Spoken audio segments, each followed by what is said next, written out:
প্রিয় মিরাশরাবাসী, সম্মানিত দেশবাসী, আমরা আল্লাহর উপরে ভরসা করে নির্বাচন কমিশনের দেওয়া সময়সীমার মধ্যে বাংলাদেশ জামাত ইসলামী কর্তৃক মনোনীত চট্টগ্রাম ১ মিরসরাই আসনে আমি আমার জামাত ইসলামী ছাত্র শিবির এবং 12 দলীয় নেতৃবৃন্দ সহ সকলকে সাথে নিয়ে উপজেলা কার্যালয়ে মনোনয়নপত্র দাখিল করেছি।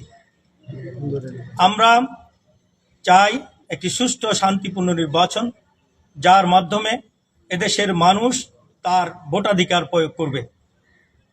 আমরা চাই একটি সুষ্ঠু ধারার রাজনীতি, যে রাজনীতির প্রতি এদেশের যুব সমাজ, ছাত্র সমাজ আকৃষ্ট হবে। আমরা চাই মিরসরাইকে একটি আধুনিক সমৃদ্ধ মিরসরাই হিসাবে প্রতিষ্ঠা করা, যার ভূমিকায় থাকবে এদেশের মেহনতি মানুষ, শিক্ষক, সাংবাদিক সহ সকল শ্রেণী পেশার মানুষ। আমরা চাই একটি সমৃদ্ধ মিরসরাই, আলোকিত মিরসরাই, উন্নত মিরসরাই, যে মিরসরাই সারা পৃথিবীর মানুষের কাছে একটি আকর্ষণীয় মিরসরাই এবং পর্যটন নগরী হিসাবে পরিচিতি লাভ করবে।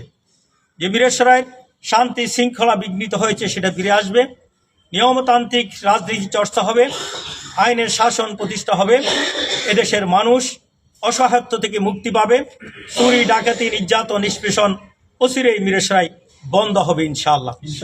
আমরা 12 ফেব্রুয়ারি যে নির্বাচন অনুষ্ঠিত হবে, সেই নির্বাচনে এদেশের মেহনতি মানুষ, সর্বস্তরের জনতাকে আমি দাঁড়িপাল্লা প্রতীকে ভোট দেওয়ার উদাত্ত আহ্বান জানাচ্ছি। আমি আপনাদের ভালোবাসা চাই, আমি আপনাদের দোয়া চাই, আপনাদের সকলের প্রতি শুভ কামনা রইল। আল্লাহ হাফেজ।